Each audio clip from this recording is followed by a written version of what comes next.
तर आपण प्रेषितांचे कृत्य याच्यातल्या आपण 2 आठवडा झाला चालू केलं. आपण चौथं वचन बघणार आहोत. प्रेषितांचे कृत्य 1:4 आणि इथे प्रभू येशू ख्रिस्त काय करत आहे तर एक आश्वासन किंवा एक वचन देत आहे. ते आपण बघू आणि त्यातून आपण समजू. प्रेषितांचे 1:4 मी वाचतो. नंतर तो त्यांच्याशी एकत्र असता त्याने त्यांना आज्ञा केली की, म्हणजे देवाने त्यांना काय केली, आज्ञा केली. आणि त्याच्या पुनरुत्थानानंतरची हे वेळ आहे आणि तो म्हणतो यरुशलेम शहर सोडून जाऊ नका. तर तो काय म्हणतो, यरुशलेम जे शहर आहे ते सोडून जाऊ नका, म्हणजे तिथेच तुम्ही थांबा.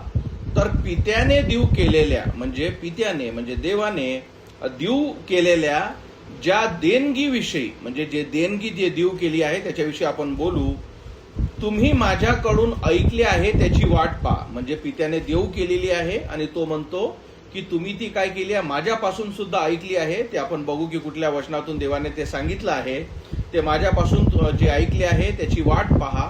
आणि 5वं वचन सांगतं, कारण योहानाने पाण्याने तुमचा बाप्तिस्मा केला खरा, थोड्या दिवसांनी तुमचा बाप्तिस्मा पवित्र आत्म्याने होईल. तर आपण मुख्यरित्या हे वचन समजण्याचा प्रयत्न करू. तर प्रभू येशू ख्रिस्त आपल्या निवडलेल्या शिष्यांना सांगत आहे का यरुशलेम सोडून जाऊ नका, माझी वाट बघा. ज्या देणगी मी तुम्हाला दिल्या आहेत, त्याच्याविषयी तुम्हाला मी सांगितलेलं आहे, तुम्ही माझ्याकडून ऐकले आहे, ते वचन काय आहे ते सुद्धा आपण बघू. त्याची तुम्ही काय करा, तो म्हणतो की त्याची तुम्ही वाट पहा. कारण योहानाने पाण्याने तुमचा बाप्तिस्मा केला आहे. तर जसं प्रभू येशू ख्रिस्त येण्याच्या आधी, सगळ्यात आधी काय झालं, येण्याच्या आधी देवाने काय केलं, त्याच्या आधी योहानना बाप्तिस्मा देणारा तो पाठवला आणि त्याने काय केला, लोकांचा बाप्तिस्मा, पश्चातापाचा बाप्तिस्मा ज्याला आपण म्हणतो, तर त्याने तो केला. आणि देव इथे म्हणतो की थोड्या दिवसांनी तुमचा बाप्तिस्मा पवित्र आत्म्याने होईल. तर आता या गोष्टीविषयी आपण बोलू. तर पहिले आपण बोलू की बाप्तिस्मा म्हणजे काय. तर बाप्तिस्मा म्हणजे काय, एकाला पूर्ण इमर्स किंवा पूर्णपणे भिजवणे किंवा पूर्णपणे डुबून टाकणे किंवा पूर्णपणे एखाद्या गोष्टीमध्ये त्याला काय करणे, एखाद्या गोष्टीमध्ये पूर्ण पायापासून, आपल्या नखापासून, पायाच्या नखापासून तर डोक्याच्या केसापर्यंत पूर्णपणे त्याला त्या गोष्टीत आत टाकणे. आणि म्हणून बाप्तिस्मा याचा अर्थ काय होतो, तर मनुष्याला एखाद्या गोष्टीत पूर्णपणे टाकणे. इंग्लिश शब्द त्याला इमर्स म्हणजे त्या डुबणे, आणि हा शब्द तो होतो. आता एक लक्षात ठेवा, बाप्तिस्मा. आणि म्हणून आपण काही 2-3 बाप्तिस्मा जे आपल्याला सहज माहित आहे त्या गोष्टीविषयी आपण बोलू. तर हे जे बाप्तिस्मा जे आहेत हे या प्रकारे होतात. सगळ्यात पहिला बाप्तिस्मा म्हणजे मनुष्याच्या जीवनात सगळ्यात पहिला जो बाप्तिस्मा तो झाला पाहिजे तो म्हणजे पाण्याचा नव्हे. ही जे मी सगळ्या गोष्टी बोलत आहे हे समजण्याचा प्रयत्न करा. आणि आपल्याला, कारण खूप साऱ्या खोट्या गोष्टी किंवा चुकीच्या पद्धतीने आपण या गोष्टी करत आलो. म्हणून सगळ्यात पहिला बाप्तिस्मा म्हणजे काय, पहिली गोष्ट की पूर्णपणे मनुष्याला एखाद्या गोष्टीमध्ये टाकणे. तर सगळ्यात पहिला बाप्तिस्मा आपल्या जीवनात तर आपण हमेशा एकच ऐकतोय की नाही, पास्टर लोक आपल्याला सांगतात आपण असताना की तुझा बाप्तिस्मा झाला पाहिजे, या गोष्टी आपल्याला सांगतात. आणि ते पाण्याच्या बाप्तिस्म्याविषयी सांगतात. तर पाण्याच्या बाप्तिस्म्याविषयी आपण सध्या इथे बोलत नाही. आणि तो पाण्याचा बाप्तिस्मा जोपर्यंत तुमचा पवित्र आत्म्याचा बाप्तिस्मा झाला नाही तोपर्यंत काहीच कामाचा नाही. म्हणून आपण जे बाप्तिस्मे आहे त्याच्याविषयी आपण थोडंसं बोलू. कारण इथे प्रभू येशू ख्रिस्त म्हणतो, कारण योहानाने पाण्याने तुमचा बाप्तिस्मा केला खरा. आता ही गोष्ट पण तुम्हाला समजणं आवश्यक आहे का, योहानाने काय केला, त्यांचा पाण्याने बाप्तिस्मा केला, पण ही येशू ख्रिस्त येण्याच्या आधीची गोष्ट आहे. आणि मग येशू ख्रिस्त जेव्हा येऊन गेला, बरोबर, जेव्हा प्रभू येशू ख्रिस्त या पृथ्वीवर होता आणि तेव्हाच त्या काळातच काय झालं, आपण बघतो की योहानना जो बाप्तिस्मा देणारा होता त्याला मारण्यात आलं. हेरोद जो एक राजा होता, आणि ती सगळी गोष्ट तुम्हाला माहित आहे की कसं त्याच्या बायकोने त्याची मुंडी कापण्यासाठी या सगळ्या गोष्टी सांगितल्या आणि त्याला मारण्यात आलं, योहानना बाप्तिस्मा देणारा योहानाला. पण आता आपण जे बोलत आहे, प्रभू येशू ख्रिस्ताने जो सिक्वेन्स लावून दिला तो म्हणजे पहिला जो बाप्तिस्मा आहे, तो बाप्तिस्मा म्हणजे कशाचा असला पाहिजे? पवित्र आत्म्याचा. आता याच्याविषयी काही सत्य आपण ऐकू, काही समजण्याचा प्रयत्न करू. पहिली गोष्ट, बाप्तिस्मा हा जी गोष्ट आहे किंवा पवित्र आत्म्याचा जो बाप्तिस्मा आहे, हे आपण मागत नाही. म्हणजे या सगळ्या गोष्टी समजण्याचा प्रयत्न करा. तुम्ही का मला पवित्र आत्म्याचा बाप्तिस्मा दे, मला पवित्र आत्मा तू दे, आणि ही जी शिकवणी आणि याच्यावर आधारित गाणे सुद्धा, कारण मी तुम्हाला काय शिकवलं, जशी तुमची समज, जशी तुमची शिकवणी, तसेच तुमचे गीत सुद्धा, आणि तसंच तुम्हाला ते चुकीकडे वाईटाकडे घेऊन जातं. जर तुमची इच्छा ही असेल, पुन्हा एकदा मी सांगतो, का मला पवित्र आत्म्याचा बाप्तिस्मा भेटला पाहिजे, तर या इच्छेने कोणाचाच बाप्तिस्मा होत नसते. ही जी गोष्ट चुकीची आहे. इथे प्रभू येशू ख्रिस्त जेव्हा म्हणत आहे का तुमचा पवित्र आत्म्याने बाप्तिस्मा होईल, याचा अर्थ होतो तुमच्या सॅल्वेशन विषयी म्हणत आहे.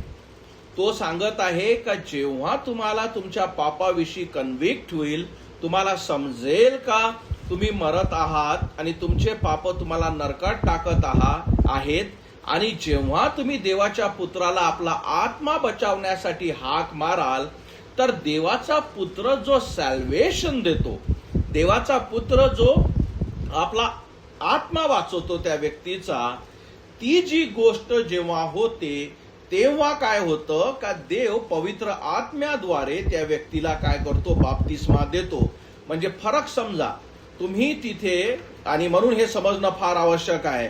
आणि खूप सारे गीतं आपण बघतो या गोष्टीवर, ते काय म्हणतात की अपवित्र आत्मा, अपवित्र आत्मा. बायबलमध्ये कधीही पवित्र आत्म्याला तुम्ही बोलावा असं कुठेच दिलेलं नाही. फक्त प्रभू येशू ख्रिस्ताने हे जे सांगितले आहे का मी तो पाठवेल, आणि ती गोष्ट पूर्ण झाली आज जगात. कारण प्रभू येशू ख्रिस्ताच्या काय आपण जे पुनरुत्थानानंतर जेव्हा तो स्वर्गात घेण्यात आला, ते 2000 वर्ष आधी तेव्हाची गोष्ट बघत आहे. ते वचन त्याने तिथे पूर्ण केले. त्याने जे सांगितले का मी तुम्हाला कैवारी पाठवेल, जसा प्रभू येशू ख्रिस्त वर घेण्यात आला आणि देवाने पवित्र आत्मा पाठवला, तो आज जगात आहे. दोन गोष्टीमध्ये पवित्र आत्मा असतो. एक तारणाऱ्या व्यक्तीमध्ये असतो, जे त्याला सॅल्वेशनच्या दिवशी भेटते, आणि एक जगात देवाचा आत्मा प्रत्येकाच्या हृदयावर कार्य करण्याचा प्रयत्न करतो का त्या व्यक्तीला स्वतःच्या पापाची माहिती व्हावी आणि त्याला तारणाकडे देवाचा आत्मा घेऊन जावा. आणि म्हणून हे दोन जे आहेत पवित्र आत्म्याचे कार्य किंवा मिनिस्ट्री आहे. म्हणून तुम्ही आणि मी का पवित्र आत्मा तू माझ्याजवळ ये, पवित्र आत्मा मला तू पाहिजे, पवित्र आत्मा तू मला बाप्तिस्मा दे, या सगळ्या गोष्टी चुकीच्या, खोट्या आहेत. प्लस या धोकादायक पण सुद्धा आहे. याचं कारण काय? आपली बुद्धी, आपले विचार, आपली समज उघडण्याचा प्रयत्न करा, समजण्याचा प्रयत्न करा. मी काय सांगत आहे का चुकीचे आहेत. पहिली गोष्ट, ज्या व्यक्तीचं सॅल्वेशन नाही, कारण पवित्र आत्म्याचा बाप्तिस्मा कधी होतो? पहिली गोष्ट, तुम्ही पवित्र आत्म्याला मला बाप्तिस्मा द्या हे म्हणत ना, तर खरा बायबलमध्ये पवित्र आत्म्याचा बाप्तिस्मा त्या क्षणी होतो जेव्हा त्या व्यक्तीला, मी तुम्हाला काय सांगितलं, पवित्र आत्म्याचं कार्य अविश्वासणाऱ्याच्या मध्ये काय आहे का त्याला त्याची पापाची कंडिशन दाखवणे, त्याला त्याचं हृदय जे आहे त्या हृदयात जे सुवार्तेचं बीज जे आहे त्याचं कार्य करणे, आणि पवित्र आत्म्याचं कार्य जे आहे ते म्हणजे काय का त्या व्यक्तीला ख्रिस्ताकडे पॉइंट करणे, म्हणजे ख्रिस्ताकडे त्याला दाखवणे का ख्रिस्त हा देवाचा पुत्र तुला वाचू शकतो. आणि जसं त्या व्यक्तीच्या हृदयामध्ये पवित्र आत्म्याचं कार्य होतं, जे फक्त देवाच्या शब्दाने होतो, आणि जसा हा व्यक्ती ख्रिस्ताला आपला आत्मा वाचवण्यासाठी हाक मारतो, देवाचा आत्मा देव काय करतो? त्याला वाचवतो, आणि त्या व्यक्तीचं पवित्र आत्म्याद्वारे काय होता? बाप्तिस्मा होतो, आणि त्या व्यक्तीला सार्वकालिक जीवन लागतं, आणि देवाचा आत्मा त्याच्यामध्ये राहतो, त्याला शांती देतो, आणि त्यामुळे त्या व्यक्तीला समजतं की मला काय लाभलं. पण जर ज्या व्यक्तीला हे समजलं नाही, ज्या व्यक्तीपाशी सॅल्वेशन नाही, पण त्याच्यापाशी हे असे वचन असतात आणि खोटे शिक्षक असतात आणि मग ते सदैव तो ऐकतो, हो रे मी पवित्र आत्म्याविषयी ऐकलं पण मी कधी मागितला नाही, बरोबर. आणि त्याच्यामुळे हा जो न तारलेला, त्याच्यामुळे हा जो व्यक्ती ज्याला सत्य माहीत नाही, तो जेव्हा पवित्र आत्मा मागण्याचा प्रयत्न करतो, पण शैतान जाणतो का याला समजत नाही आणि त्याच्यामुळे वाईट आत्म्या, वाईट गोष्टी काय केल्या जातात, त्या व्यक्तीकडे ओढल्या जातात. म्हणून समजलं मी तुम्हाला काय सांगितलं का हे फक्त म्हणजे चुकीचंच नाही, तर याच्यामुळे आपण फार साऱ्या वाईट गोष्टी काय करत आहोत, आपल्याकडे बोलावत आहोत. म्हणून पहिला जो बाप्तिस्मा जो कुठल्याही व्यक्तीचा झाला पाहिजे तो म्हणजे काय, तर पवित्र आत्म्याचा. पण पवित्र आत्मा तू माझा बाप्तिस्मा कर हे आपण म्हणत नाही, ही अशी कुठलीच रिक्वेस्ट नाही. आणि म्हणून आपण जे गीत जे चुकीचे आपण ऐकत असतो, पवित्र आत्मा तू मुझमें समा जा, बरोबर. विचार करा या गोष्टीविषयी, का हे गीत कानाला आवडणारे, पवित्र आत्मा तू मुझमें समा जा, या सगळ्या गोष्टी ज्या देवाच्या विरोधात आहे, बरोबर. पवित्र आत्मा हा देवापासून आलेला आत्मा, हा सॅल्वेशनच्या दिवशी त्या व्यक्तीला मिळतो, त्याच्यामध्ये तो राहतो. तुमचं शरीर देवाचं मंदिर होतं, कारण देवाचा आत्मा त्याच्यामध्ये राहतो. मी स्वतःहून कधीच पवित्र आत्मा तू माझ्यावर ये हे म्हणू शकणार नाही, कारण म्हणायची मला गरज नाही. समजलं, मला पवित्र आत्मा तू माझ्यावर ये, पवित्र आत्मा तू माझ्यामध्ये राहा, माझ्यासोबत तू राहा हे म्हणायची मला गरज नाही. कारण तारणाच्या वेळी त्या क्षणी जेव्हा मी ख्रिस्ताला हाक मारली का देवा माझा आत्मा वाचव, त्या दिवशी देवाचा आत्मा त्या व्यक्तीला वाचवतो, त्याला इमर्स किंवा पवित्र आत्म्यात डुबवतो, त्याला तो नवीन जीवन देतो, त्याच्या जीवन टाकतो, त्याच्या पापाची क्षमा करतो. पवित्र आत्म्याचे फळ आणि कार्य त्याला मिळतात, त्याला समजतात. तो आत्मा माझ्यामध्ये राहतो, तो मला चालवितो. समजलं. म्हणून जो व्यक्ती तारलेला नाही, ज्याच्यापाशी पवित्र आत्मा नाही, तो सहजरित्या हे गीतांमध्ये काय केला जातो, फसवल्या जातो. कारण त्याला असं वाटतं की मला मागावं लागते आणि त्यातच फार सारे चर्चेस, फार सारे लोक फसल्या जातात, कारण यांना समजत नाही की पवित्र आत्मा काय आहे. खूप साऱ्या गोष्टी आपण बघणार आहोत, समजणार आहोत. दुसरी गोष्ट, कधीही तुमचे हे जे व्हॉट्सअप व्हिडिओज, तुमच्या कधीही फेसबुकमध्ये हे जे लोक हालत असतात, हे जे लोक पळत असतात, हे जे लोक हसत असतात, हे जे लोक उड्या मारत असतात, हा पवित्र आत्मा नव्हे, हा शैतानी आत्मा आहे. देव शांतीचा देव आहे. देवाच्या कार्यामध्ये कधीच गोंधळ नाही. देवाच्या कार्य हे पवित्र आहे. तिथेच कधीच हा वाईटपणा नाही.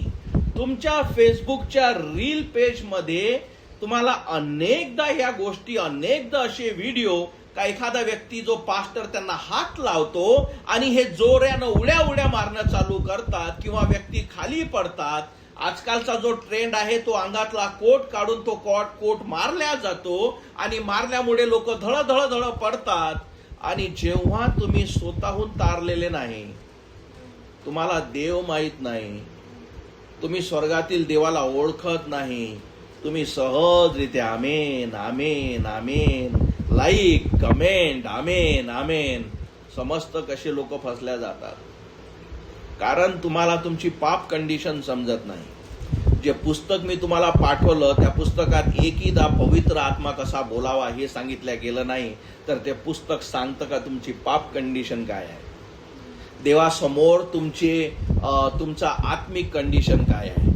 आणि तुम्हाला वाचवणारा प्रभू येशू ख्रिस्त, तो जो तुमच्यासाठी मारण्यात आला, गाळण्यात आला, त्याला तुम्ही हाक मारा, तो तुमचा आत्मा वाचवतो, तो तुम्हाला शांतीचा आत्मा देतो आणि तो तुम्हाला त्याच्या वचनावर चालवतो. आणि ही जर गोष्ट घडली नाही तर काय असतं, त्या मनुष्याला अजून काहीतरी असेल, बरोबर. जो तारलेला नाही त्याला अधिक काहीतरी असलं पाहिजे, अधिक मला काहीतरी पाहिजे, मला अधिक आध्यात्मिक वाटलं पाहिजे. आणि म्हणूनच हे अन्य भाषा आणि म्हणूनच ह्या ज्या गोष्टी ज्या आपण चमत्काराच्या आणि म्हणूनच हे जे आपण जे व्हिडिओज आजकाल जे सगळीकडे बघतो याच्याकडे काय करतो आपण काय ओढल्या जातो आणि हे तुम्हाला काय करतात फसवतात. देवाचा आत्मा असा कार्य करत नाही. आणखी तुम्हाला एक सुंदर गोष्ट सांगतो. हे जे व्हिडिओ तुम्ही जे बघता किंवा या टीव्ही तुम्ही बघितले नसेल किंवा तुमच्या पुढे चालून तुमच्या लक्षात येईल, तुम्हाला दिसतील सुद्धा किंवा तुम्ही बघितले असेल. माझ्याकडे लक्ष द्या काय करतात हे व्हिडिओ.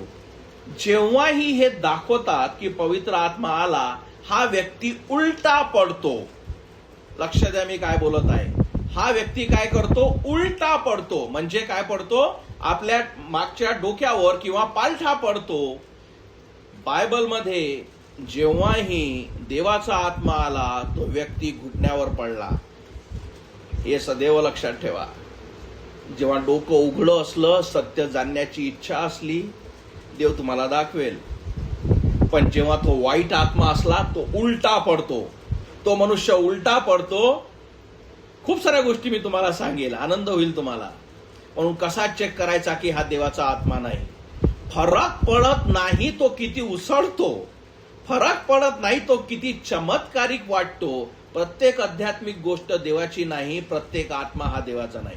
म्हणून देवाचं वचन सांगतं की प्रत्येक आत्मा चेक करून बघतो देवाचा आहे का नाही. आणि तुम्ही कसे चेक कराल जेव्हा तुम्हाला बायबल माहित आहे.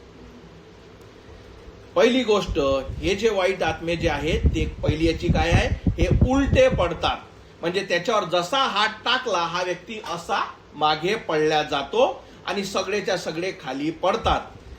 दुसरी गोष्ट, याच्यामध्ये जेव्हा स्त्रिया वगैरे असतात, बरोबर, याच्यामध्ये जेव्हा स्त्रिया वगैरे असतात त्यांचे जे टोंगे म्हणजे किंवा कपडे वगैरे असतात, तुम्ही बघता त्याच्यावर चादरा टाकल्या जातात कारण त्या नग्न होतात, बरोबर, कारण त्यांचे कपडे उलटे पडतात, कारण त्या उलट्या पडत आहे. बायबलमध्ये जेव्हाही जो व्यक्ती तारल्या गेला, बरोबर, त्याच्यावर काय काय होतं, त्याला तो भानावर येतो. लक्षात ठेवा मी काय बोलत आहे. तो व्यक्ती आपल्या शुद्धीवर येतो. त्या व्यक्तीला काय केलं, तो नग्न होत नाही तर तो कपडे घालतो. त्याला आपला नग्नपणा काय करतो, झाकवण्याचं मन करतो. या सगळ्या बदल त्याच्यामध्ये घडतो आणि याच्यामुळेच आपल्याला समजलं पाहिजे की वाईट आत्मा आणि देवाचा आत्मामध्ये फरक काय आहे. म्हणून अशा अनेक गोष्टी ज्या आहेत लक्षात ठेवा, जे आपल्याला आज तर सहज दिल्या जातं. सहज तुमच्या युट्यूबवर, सहज तुमच्या फेसबुकवर, सहज रील्सवर, आणि तुम्ही त्याच्या खाली कमेंट्स आणि लाईक बघा, हजारानं लाखोनं असतात. तेव्हा तुम्हाला समजेल का देवाचा शब्द काय म्हणतो की अनेक नाशाच्या मार्गावर जात आहे, अनेक फसत आहेत, अनेक नरकाकडे वळत आहे, पण फार कमी लोकांना देवाचं सत्य समजेल. आणि म्हणून हे फार महत्वाचं आहे की तुम्हाला समजणं.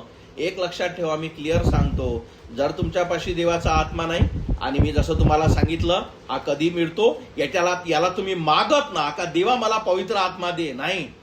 तुम्हाला जेव्हा तुमची सिनफुल किंवा पापाची परिस्थिती दिसतं आणि तुम्हाला समजतं की पापाचं वेतन मरण आहे, पापाची शिक्षा नरक आहे, आणि त्याच्यापासून वाचण्यासाठी जेव्हा ख्रिस्ताला तुम्ही हाक मारता, तो तुम्हाला वाचवतो. देवाचा आत्मा तुम्हाला जीवन देतो. जसं तुम्हाला मी एक उदाहरण देतो.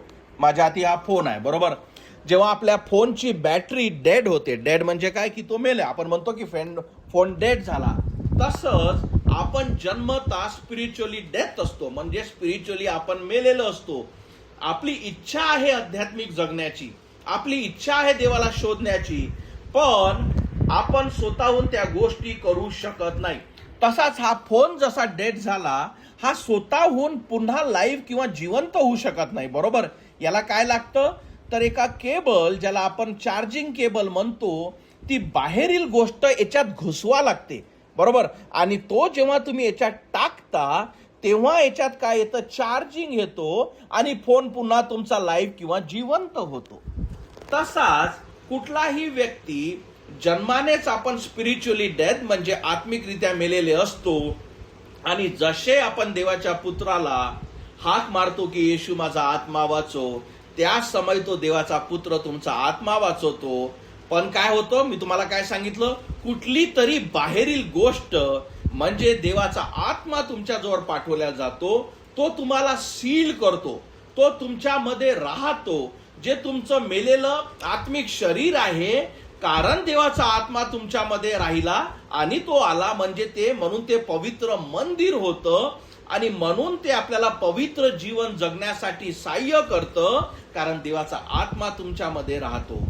पण असं जर कधीच आपल्या संग घडलं नाही, मग आपण सदैव का पवित्र आत्मा तू माझ्यावर ये, पवित्र आत्मा मला तू पाहिजे, आणि म्हणून अशा चर्चेसमध्ये सदैव पवित्र आत्म्याचे गाणे.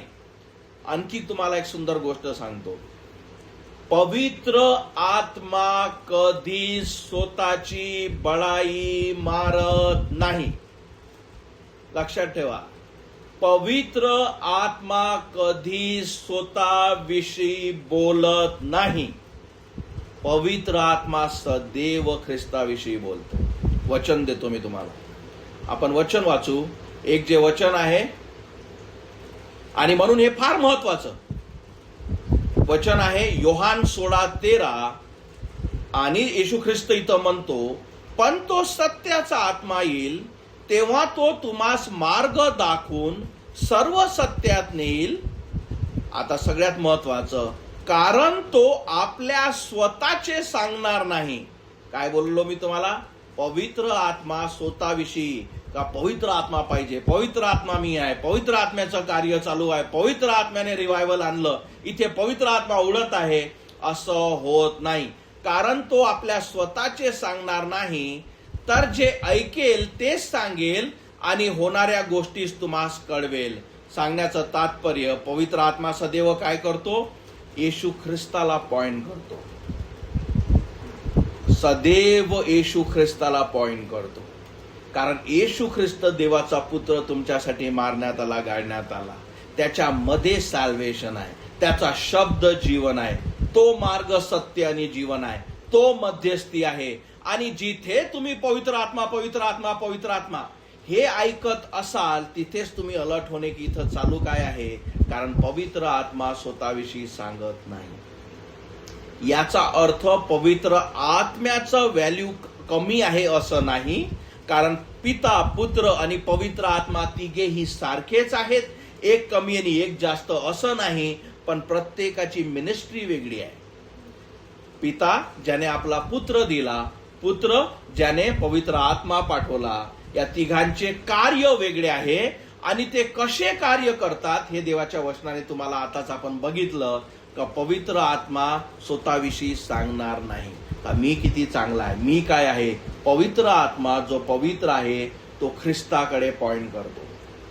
आणि म्हणून लक्षात ठेवा, हे सगळ्या गोष्टी मी तुम्हाला का हे पॉइंट्स कशासाठी देत आहो, की तुम्हाला समजावं की काय चालू आहे, देवाचं वचन काय सांगत आहे, देवाच्या वचनाच्या आधारित या सगळ्या गोष्टी होत आहे का. कारण जर त्या देवाच्या वचनाच्या आधारित नाही, आणि जरी आपल्याला किती काही आध्यात्मिक वाटत असलं, डोळ्याला किती काही आध्यात्मिक दिसत असलं, पण जर ते देवाच्या शब्दाला अनुसरून नाही, तुम्ही फसून जाल. म्हणून आपण पहिले बघत आहोत की 3 प्रकारचे बाप्तिस्मे. पहिला जो असतो तो म्हणजे पवित्र आत्म्याचा बाप्तिस्मा, याच्याविषयी आपण बोललो, आणि तो त्या क्षणी होतो, तो क्षण असतो. लक्षात ठेवा, तो क्षण असतो जेव्हा आपण ख्रिस्ताला हाक मारतो, त्या समय तो सील होतो. मी तुम्हाला सोप्या गोष्टीत सांगतो, तुमच्या लाईफमध्ये जर तुम्हाला कधीही तुमची आत्मिक पापाची कंडिशन, आपली पापाची स्थिती, आपण मरत आहे आणि अनंताच्या नरकाकडे जात आहे, आणि देवाच्या आत्म्याने हे तुम्हाला दाखवून दिलं, देवाच्या वचनातून हे सत्य तुम्हाला प्रगट झालं, आणि त्या समयी ख्रिस्ताला तुम्ही हाक मारली, जर तुम्ही त्याच्यावर विश्वास ठेवला का येशू माझा आत्मा वाचो, मी पापी आहे, माझा आत्मा नरकात टाकू नको, मी विश्वास ठेवतो का तू देवाचा पुत्र आहे आणि माझ्या पापासाठी तू मारण्यात आला, गाडण्यात आला, आणि 3ऱ्या दिवशी मरणातून उठला आणि तू जिवंत प्रभू आहे, माझा आत्मा वाचो. ज्या समय तुम्ही विश्वासाने हात मारली असेल, आणि लक्षात ठेवा, जर देवाने तुम्हाला वाचवलं असेल, कारण जो हाक मारतो त्याला देव वाचवतो, जर त्याने तुम्हाला ते कन्फर्मेशन, जर त्याने तुम्हाला ही शाश्वती दिली असेल, त्या समयच तुम्हाला कळतं का देवाने मला वाचवलं, त्या क्षणी देवाचा आत्मा तुम्हाला दिला जातो. मी तुम्हाला उदाहरण देतो. जसे माझ्या जीवनात खूपदा जेव्हा लोक तारल्या गेले त्यांची साक्ष मी तुमच्यासोबत तुम्हाला सांगितली आहे. आपल्यामध्ये एक जो अशोक नावाचा आहे, इथे एक प्रदीप नावाचा आहे आणि एक जो निलेश नावाचा ज्याला कॅन्सर झाला होता, बरोबर. या ज्या लोकांची जे साक्ष आहे आणि जेव्हाही यांनी खऱ्या अर्थाने देवा काय केलं, ख्रिस्ताला आपल्या पापापासून वाचण्यासाठी, नरकापासून वाचण्यासाठी, आपला आत्मा नरकापासून वाचवण्यासाठी ख्रिस्ताला हाक मारली, त्या क्षणी या लोकांची साक्ष काय होती. हा जो अशोक आहे इथे जॉईंट आहे, माझ्या घरी बसला होता, तो काय बोलला मला माहित आहे.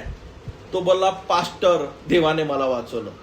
कसं कळलं देवाने तुला वाचवलं? बरोबर, मी तर तुला सांगितलं नाही की देवाने तुला वाचवलं. कसा तू प्रार्थना केल्यामुळे तुला एकदम कळलं का देवाने तुला वाचवलं? सांगण्याचं तात्पर्य जे मी तुमच्या संग बोलत आहे का कन्फर्मेशन देवापासून आलं पाहिजे.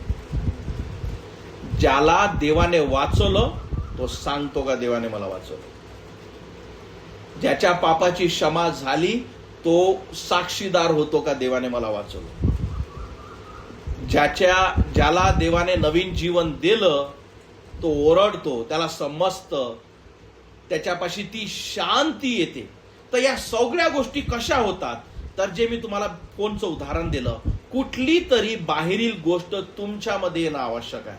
तुमचा डेड फोन जो आहे त्याचा जो वायर आहे तो त्याच्यात टाकणं आवश्यक आहे, ज्याच्यामुळे त्याला चार्जिंग भेटतं.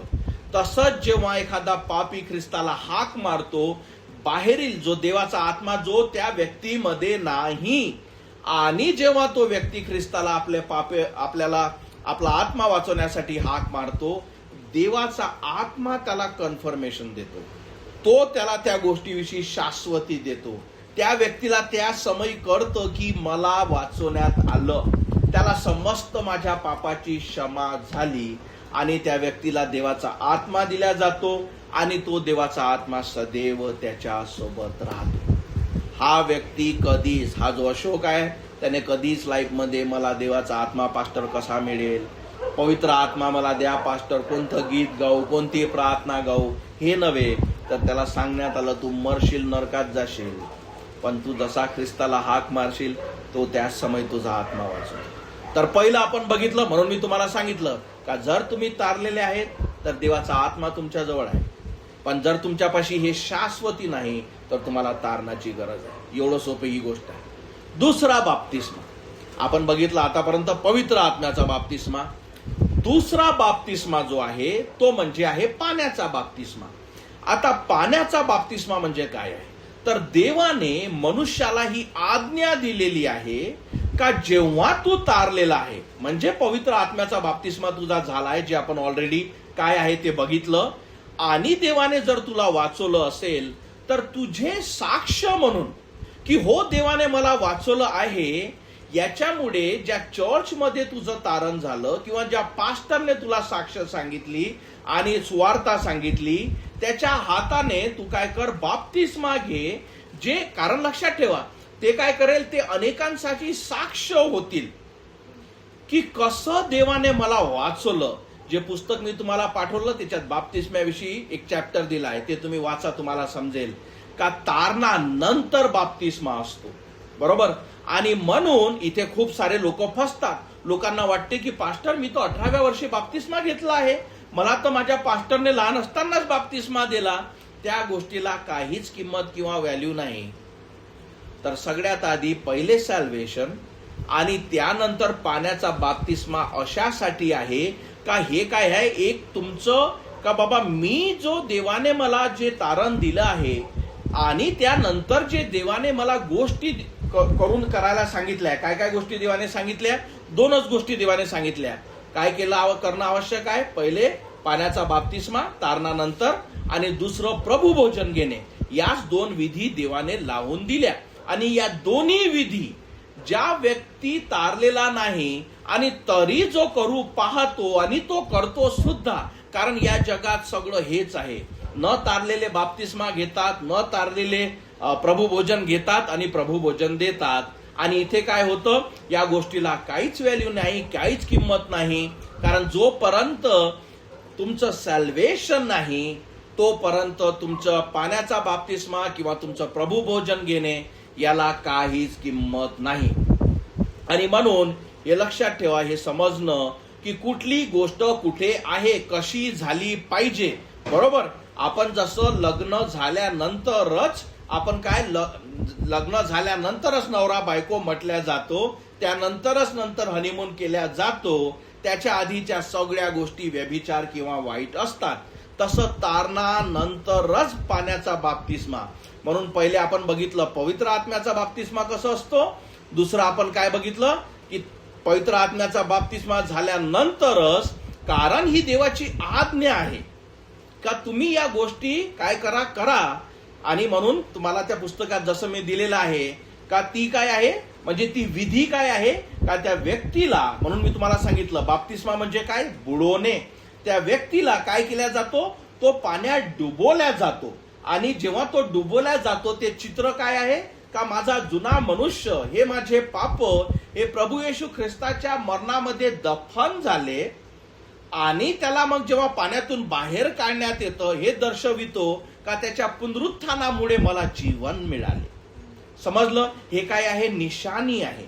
हे काय आहे, जे आतील कार्य आहे. म्हणजे म्हणून तुम्हाला सांगितलं देवाचं कार्य काय आहे, पवित्र आत्म्याचं सॅल्वेशन ते तुमच्या आत्म्यावर होतं.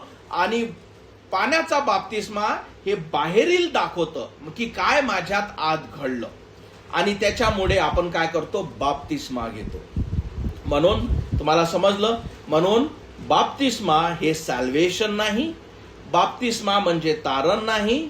बाप्तिस्मा फक्त आणि फक्त जेव्हा तुम्हाला ख्रिस्ताने वाचवलं, तुमच्यापाशी देवापासूनच काय आहे, देवापासूनची शाश्वती आहे, त्याने तुम्हाला कन्फर्म केलं. कारण हे कसं होतं, कारण त्या क्षणी तुम्हाला तो देवाचा आत्मा देतो. आणि जर तुमच्यापाशी देवाचा आत्मा आहे जो सॅल्वेशनच्या वेळी त्या क्षणी प्रत्येक जो व्यक्ती त्याला हाक मारतो त्याला देव केला गेला आहे, त्यानंतर आपण पाण्याचा बाप्तिस्मा घेतो. आता तिसरा बाप्तिस्मा, आता ते म्हणा अरे बापरे, आता तिसरा तर मी कधीच ऐकला नाही, आहे की नाही. हे खूप महत्वाचं आहे, कारण तिसऱ्या बाप्तिस्म्याविषयी कोणीच सांगत नाही पास्टर, हे तर पहिल्यांदाच मी ऐकत आहे. पण खूप महत्वाचा आहे तिसरा बाप्तिस्मा. एक लक्षात ठेवा, जर पहिला बाप्तिस्मा झाला नाही म्हणजे काय, सॅल्वेशन झालं नाही, त्या व्यक्तीचा तिसरा बाप्तिस्मा होणारच आहे. आणि हा तिसरा बाप्तिस्मा म्हणजे अग्नीचा बाप्तिस्मा. ती अग्नीचा बाप्तिस्मा याचा अर्थ पुन्हा एकदा, बाप्तिस्मा म्हणजे काय, कशात तरी बुडवणे. पाण्याचा बाप्तिस्मा म्हणजे काय, पाण्यात बुडवणे. पवित्र आत्म्याचा बाप्तिस्मा म्हणजे काय, पवित्र आत्मा तुम्हाला काय करतो, तुमच्यामध्ये येतो, तुम्हाला पूर्ण इमर्स करतो. तसाच अग्नीचा बाप्तिस्मा म्हणजे काय, तर जोही व्यक्ती ख्रिस्ताला हाक मारत नाही, जोही व्यक्ती त्याच्यावर आपल्या तारणासाठी विश्वास ठेवत नाही, किंवा सोप्यारित्या ज्याही व्यक्तीपाशी तारण नाही, त्या व्यक्तीला अग्नीचा बाप्तिस्मा दिला जातो. जसा तो व्यक्ती मरतो त्याचा आत्मा अनंताच्या नरकात टाकल्या जातो, त्याला अग्नीत बुडवल्या जातं, त्याचा तिथे बॅप्टिझम होतो. म्हणून समजलं बाप्तिस्मा म्हणजे काय, बाप्तिस्मा म्हणजे बुडवणे. एक तर तुम्ही पवित्र आत्म्याने, बरोबर, आणि पाण्याचा बाप्तिस्मा त्याच्याविषयी मी तुम्हाला सांगितलं, ती फक्त एक देवाने दिलेली आज्ञा आहे जी तारणानंतर केली पाहिजे. पण जर तुमची पहिली गोष्ट झाली नाही, जर तुमच्यापाशी सॅल्वेशन नाही, तुमचा बाप्तिस्मा त्या व्यक्तीचा, या जगातल्या प्रत्येक व्यक्तीचा होणंच आहे. फक्त फरक आहे तुम्ही कुठला घेता. समजलं किती महत्वाची आहे शिकवणी.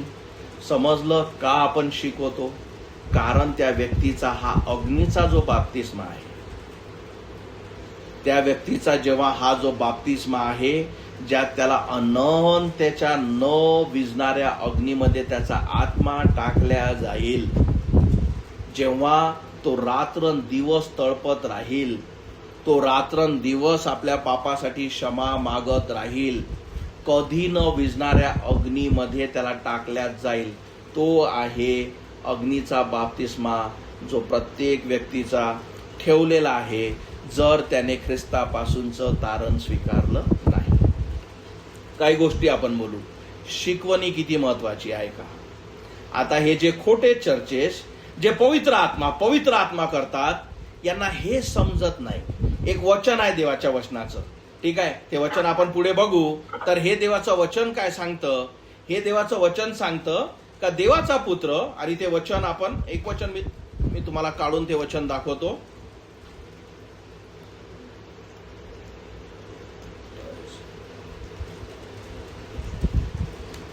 तर हे वचन खूप महत्वाचं तुमच्यासाठी, आणि त्या गोष्टी आपण समजू, या गोष्टी समजण्याचा प्रयत्न करू. लूक 3:16, मी एकदा वचन बघतो. लूक 3:16.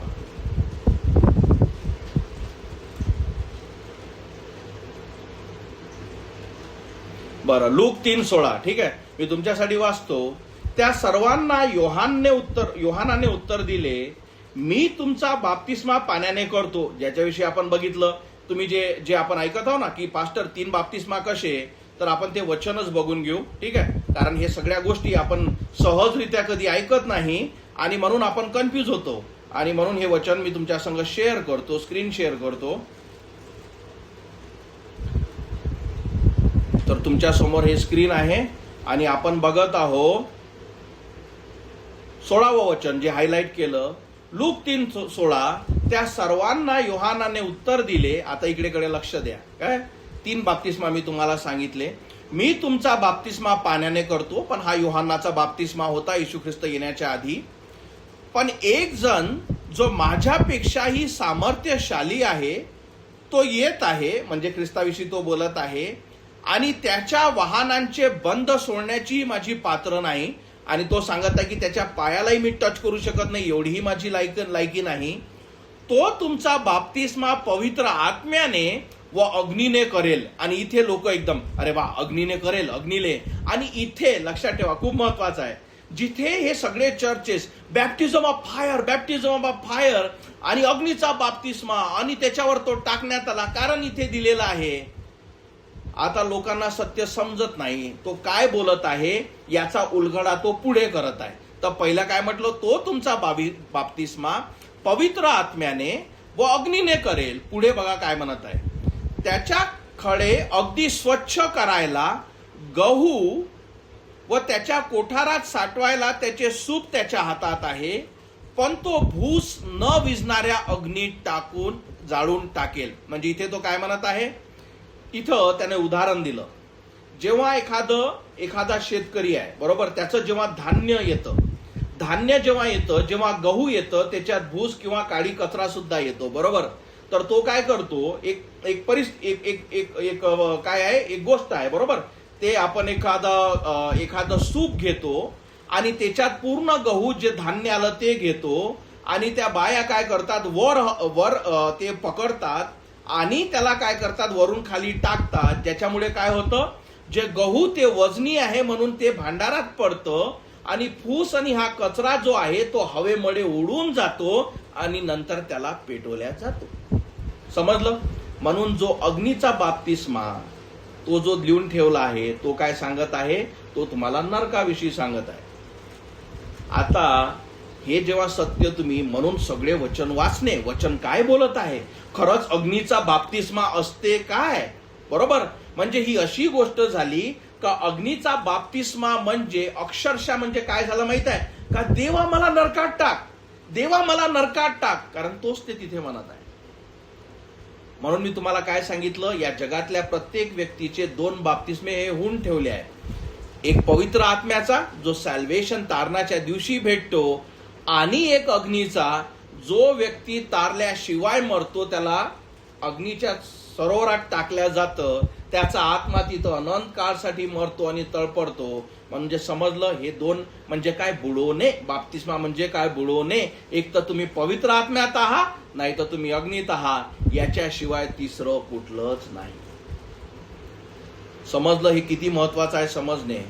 आणि मग जेव्हा आपल्याला वचन माहित नाही, आणि म्हणून तुम्ही हे जे अंकुर नरूला, बरोबर, आणि हे बाकीचे मोठमोठे पास्टर आणि हे पंजाबचे सगळे पास्टर, यांच्या ज्या सगळ्या मिनिस्ट्री आहे, बॅप्टिझम ऑफ फायर, बरोबर, आणि हे सगळ्या अग्नी पलटताना आणि या सगळ्या गोष्टी फायर, बरोबर, हे सगळे तुम्ही ऐकता, काहीच समजत नाही आपण काय बोलत आहोत. आपण अक्षरशः देवाला बोलत आहोत का मला तू अग्नीत टाक, मला तू अग्नीत टाक, आणि ते होणारच आहे.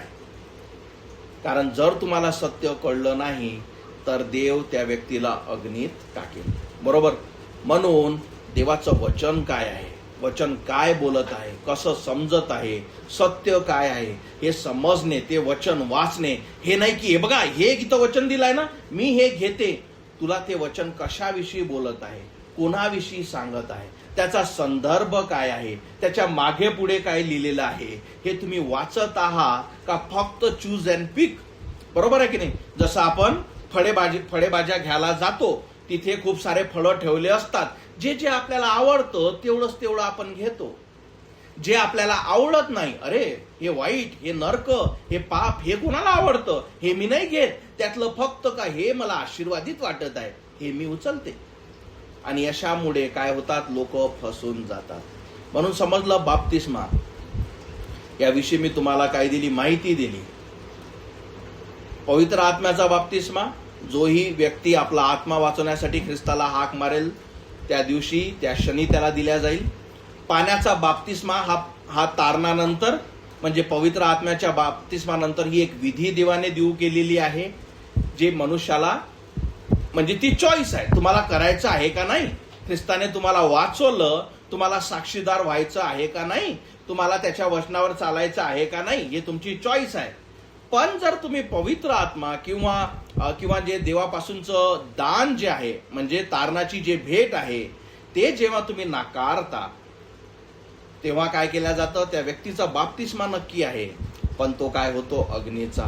आणि म्हणून मागच्या वेळेस आपण बघितलं 7 डे ॲडव्हेंटिस्ट का कसा 7 डे ॲडव्हेंटिस्ट हे चर्च डिनॉमिनेशन म्हणजे काय सांगितलं का हे शनिवारी साजरा करतात, काय चर्च, आणि त्याच्याविषयी आपण ऐकलं बघितलं हे का चुकीचं आहे.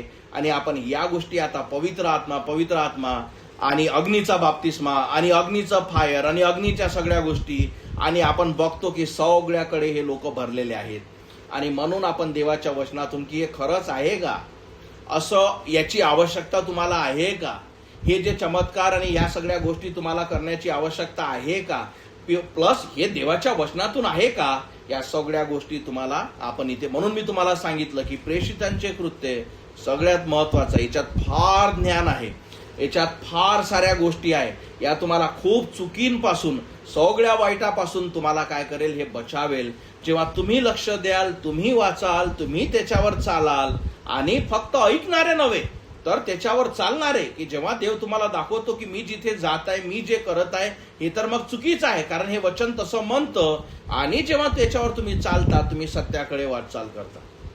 आणि म्हणून आपण इथे बघितलं की प्रेषितांची कृत्य 1:5, आणि कारण योहानाने पाण्याने तुमचा बाप्तिस्मा केला खरा, थोड्या दिवसांनी तुमचा बाप्तिस्मा पवित्र आत्म्याने होईल. इथं देवाने हे काय केलं, हे वचन त्या लोकांना दिलं, हे जे त्याचे शिष्य होते. आणि आपण ही काय वेळ बघत आहोत, प्रभू येशू ख्रिस्ताचं पुनरुत्थानानंतर जे काही दिवस तो आपल्या शिष्यांना त्यांना दिसला, त्यांना शिकवण दिली, आणि तेव्हा हे आश्वासन त्यांना तो देत आहे. 6वं वचन, मग सर्वजण एकत्र जमले असताना शिष्यांनी येशूला विचारले. पुन्हा एकदा खूप साऱ्या गोष्टी ते आपण बघू. प्रभूजी म्हणजे हे सगळे लोक तिथे बसले आणि विचारत आहे, म्हणून संदर्भ समजून घ्या. याच काळात आपण इस्रायलाचे राज्य पुन्हा स्थापित करणार काय. आता लक्षात ठेवा, तुम्ही आणि मी, आपल्यापाशी पूर्ण बायबल आहे, आपल्याला समजतं की सॅल्वेशन कसं आहे, चर्च काय आहे, बरोबर. आपण सगळे परराष्ट्रीय आहे.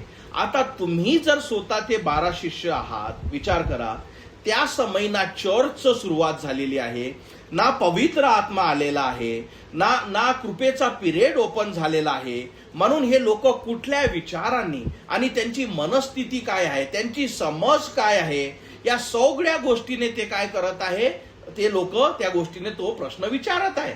आणि म्हणून या गोष्टी समजणे का, यांची समज काय होती का, आता तू मरणातून उठला, पुनरुत्थित झाला, पण आता तू इस्रायलचं जे राज्य, बरोबर, जे किंगडम किंवा राज्य जे दाविदाला दिलं गेलं, जे राज्य इस्रायल मधून तू म्हणतो की राज्य करेल, मग आता तर असेल ना, आता तर ते आहे ना, मग कधी तू सुरुवात करणार, ते राज्य कधी आहे. बरोबर. आणि म्हणून हे लोक काय करत आहे येशू ख्रिस्ताला, की तुझं राज्य कुठं, आणि यांना अजून की ख्रिस्ताचा प्लान काय आहे का. आणि हे फार महत्व समजणं आवश्यक आहे, कारण हे सगळं यहुदी लोकांसाठी होत आहे. याच्यात तुम्ही आणि मी किंवा परराष्ट्रीय जे आपण आहोत त्यांच्यासाठी काहीच सध्या प्लान नाही. म्हणजे त्या लोकांसाठी काहीच अजून सांगण्यात आलेलं नाही. या सगळ्या गोष्टी देवामध्ये आणि यहुदी लोकांमध्ये होत आहे. म्हणून तो हे म्हणत नाही की अरे ह्या बाकीच्या लोकांचं काय होणार, हे जे बाकीचे धर्मी लोक आहे यांचं काय होणार.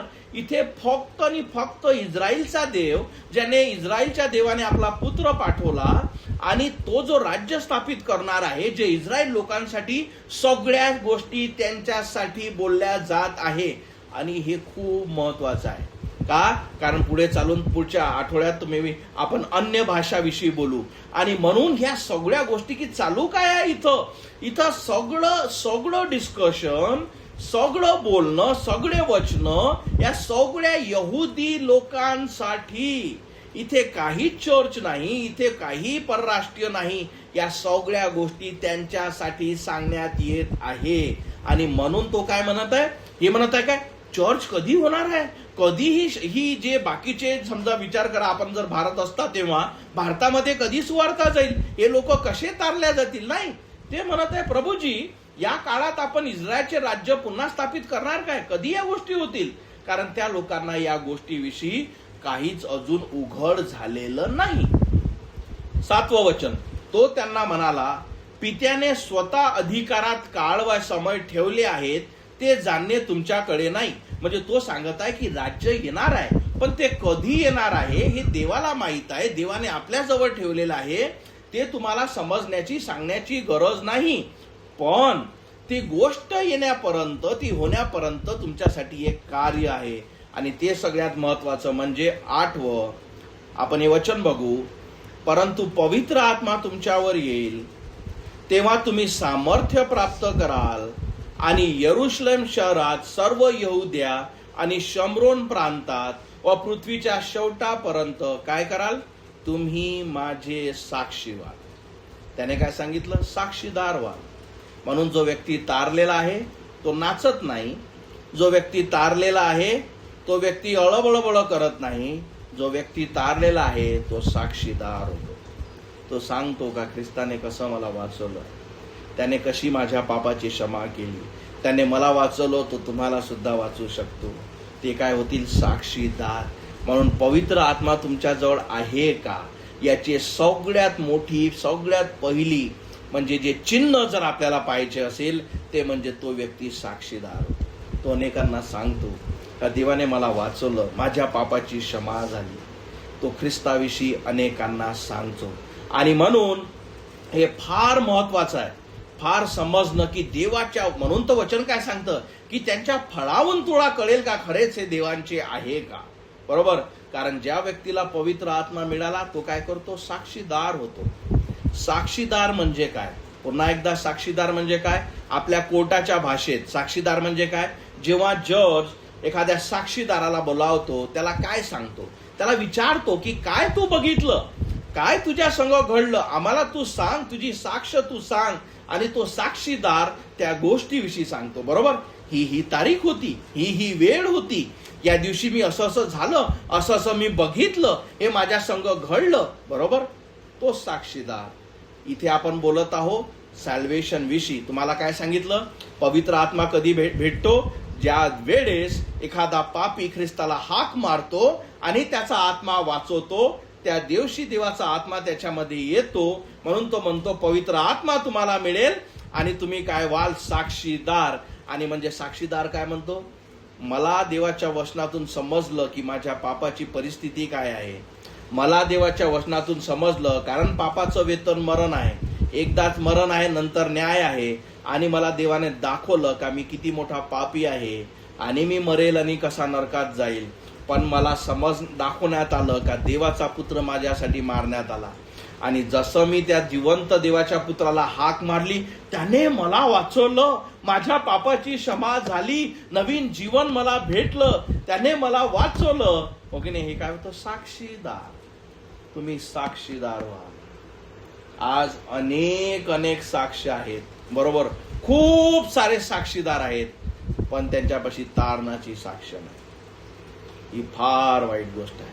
त्यांच्यापाशी मोठ्या मोठ्या गोष्टी कशा घडल्या आहेत, आकाशातून फायर कशी आलेली आहे, किती मोठे मोठे चमत्कार घडलेले आहेत, पण जो जगातला सगळ्यात एकमेव चमत्कार जो देवापासून होतो तो म्हणजे स्वर्गातील देव एका पृथ्वीवरील पाप्याचा आत्मा वाचवतो.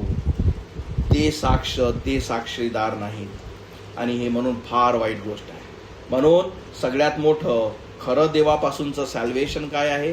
जेव्हा ख्रिस्ताला तुम्ही हाक मारता तो तुमचा आत्मा वाचवतो, पवित्र आत्मा तुमच्यामध्ये येतो आणि जे तुमच्या संग घडलं त्याचे तुम्ही साक्षीदार होता. देवाने तुम्हाला काय सांगितलं की साक्षीदार व्हा. साक्ष म्हणजे काय? देवाचे वचन अनेकांना सांगणं नाही. साक्षीदार म्हणजे जसं पुन्हा एकदा मी कोर्टाचं उदाहरण दिलं, त्या साक्षीदाराने जर सांगितलं की मी तुम्हाला एक गोष्ट सांगतो, तो जज काय म्हणेन, तुझ्या स्टोरी ऐकायची मला इच्छा नाही, कोर्टाचा वेळ महत्वाचा आहे, तू काय बघितलं ते सांग, तुझ्यासोबत काय घडलं ते सांग, जगासोबत काय घडलं हे मला ऐकायची गरज नाही. बरोबर? तसं साक्षीदार फक्त देवाने माझा आत्मा कसा वाचवला, माझ्या पापाची क्षमा कशी झाली, स्वर्गातील देवाने पुत्राने मला कसं वाचवलं, तो सांगतो. तो खरा साक्षीदार. पवित्र आत्मा तुझ्यामध्ये येईल आणि तुम्ही साक्षीदार व्हाल. त्या लोकांसाठी काय होतं? यरुशलेम शहरात तुमच्यासाठी जर तुम्ही तारलेले आहात तर तुमचं यरुशलेम काय आहे? तुमचं यरुशलेम म्हणजे जिथेही तुम्ही आहात, जेही तुमचं कुटुंब आहे, जेही तुमचे लोक आहेत, जेही तुमचं घर आहे, त्याच्यासाठी तुम्ही साक्षीदार. ते तुमचं यरुशलेम आहे. नंतर यहुद्या आणि शमरोन प्रांत म्हणजे काय? तुमचे मित्र, म्हणजे तुमचे जवळीक लोक, तुमचं कुटुंब झाल्यानंतर त्यांच्यासाठी तुमची साक्ष सांगणे. आणि तिसरं, पृथ्वीच्या शेवटपर्यंत म्हणजे जोही व्यक्ती देव तुमच्या संग कनेक्ट करतो त्याला तुमच्या तारणाविषयी का ख्रिस्ताने कसा माझा आत्मा वाचवला याची साक्ष देणे. आपण इथे थांबू. पण देवाच्या वचनातून आपण जे सगळं सत्य बघितलं हे समजणं, याच्यावर चालणं हे फार महत्वाचं आहे. म्हणून जे टीव्हीवर दिसतं, जे माझ्या फोनवर येतं, काहीच फरक पडत नाही ते किती आध्यात्मिक वाटतं.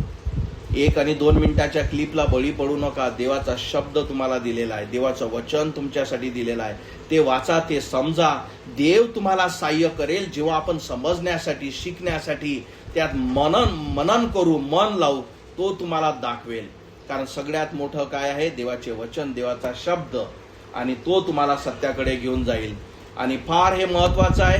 म्हणून लक्षात ठेवा, या खोट्या वाईटाच्या या खोट्या दुनियेत सगळ्यात महत्वाचं काय आहे तर देवाच्या शब्दाचा दिवा तुमच्या हाती असणे, त्याला बघणे, त्याच्यावर चालणे, की तुम्ही या वाईटाकडे फसणार नाही. म्हणून आपण किती साऱ्या वाईट गोष्टी ज्या सहज आपल्या अवतीभोवती आहेत, पवित्र आत्म्याविषयी, पवित्र आत्म्याचा अग्नीविषयी, बाप्तिस्म्याविषयी सगळ्या गोष्टी आपण बघितल्या. देवाच्या वचनातून मी तुम्हाला दाखवलं.